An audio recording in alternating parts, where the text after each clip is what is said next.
I used to believe that if you kept paying, kept showing up, kept being reasonable, things would eventually balance themselves out. For 5 years, every month, I transferred money to my parents' mortgage account. It wasn't dramatic. I never framed it as sacrifice. They were aging. My father's work had slowed down. My mother worried constantly about bills. I had the income, so I filled the gap. No contract, no promises, just an understanding, at least in my head, that this was family stability. At my sister's wedding reception, my father stood up with a champagne glass and cleared his throat. He looked proud in a way I hadn't seen in years. "We wanted to give you something meaningful," he told her. "Something that lasts." My mother handed over a folder. Applause. Laughter. My sister crying into her new husband's shoulder. It was the deed to the house. Their house. The one I had been helping pay off. I remember clapping. I even smiled. Not because I was happy, but because my brain hadn't caught up to what had just happened. It felt like watching someone else's life from slightly above my own body. Later, when the guests had thinned out and the catering staff began clearing plates, I asked my father quietly, "What happens to the mortgage?" He looked confused. "It's nearly done." "Yes," I said, "because I've been paying it." He sighed like I'd brought up something impolite. "You're doing well. She's just starting out. You don't need the house." It wasn't anger that hit me. It was recognition. This wasn't a mistake. It was a hierarchy. I was the stable one, the reliable one, the son who didn't need acknowledgement because I could take care of myself. She was the one who needed protecting, launching, celebrating. I stopped the mortgage payments the following month. I didn't announce it. There was nothing left to fund anyway. 2 months later, my mother called me in the middle of a workday. "We've decided to give them the house completely," she said. "They need the space. We'll just move somewhere smaller." I waited. "We thought we'd stay at your lake house for a while," she added, as if she were suggesting dinner plans. My vacation property wasn't empty sentiment. I'd bought it with intention. It was the first thing I owned that felt entirely mine. No shared obligation, no emotional ledger. "For how long?" I asked. "Oh, just until we figure things out." Figure things out meant indefinite. "I'm not comfortable with that," I said. Silence. My mother tried to soften her tone. "Why not?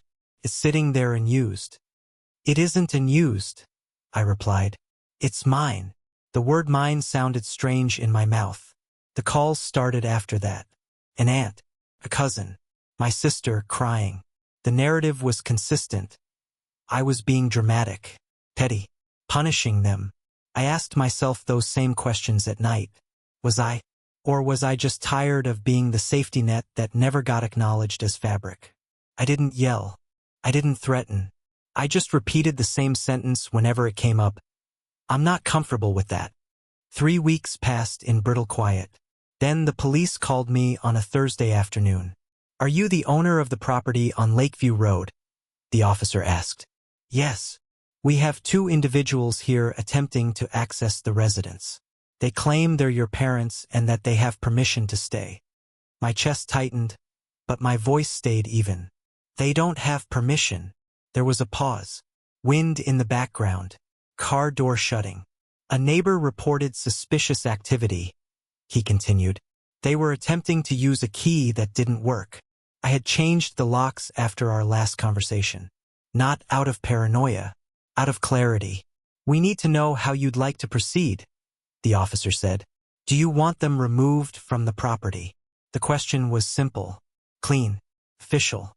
For a moment, I saw the entire pattern of my life balanced on that decision. The quiet son, the dependable one, the one who absorbs. I didn't want them arrested. I didn't want a scene. I didn't want revenge. "I'd like this documented," I said carefully. "And I'd like you to inform them that they cannot access the property without my explicit permission. If they return without it, I'll pursue trespassing charges." There was another pause, shorter this time. "Understood." When my father called later, his voice was different. Not furious. Not indignant. Shaken.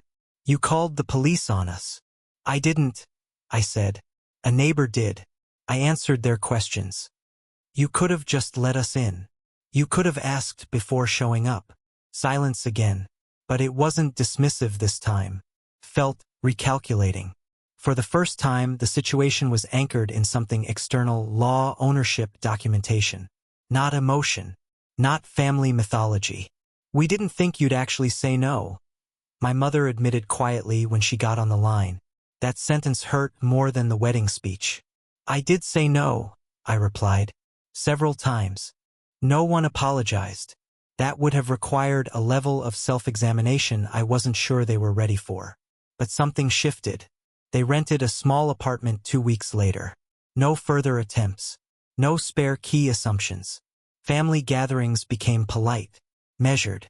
My sister stopped bringing up the house. My father no longer joked about me being the responsible one, in that tone that meant endlessly available. There's no triumphant ending here. I still help them sometimes: groceries, medical appointments, advice. Compassion didn't evaporate. But it's deliberate now, not automatic. The lake house remains quiet when I visit. I sit on the deck some evenings and think about how boundaries don't feel powerful. They feel uncomfortable, exposed. But they are clean. I didn't win anything. I didn't take anything back. I just stopped being the extension of someone else's expectations.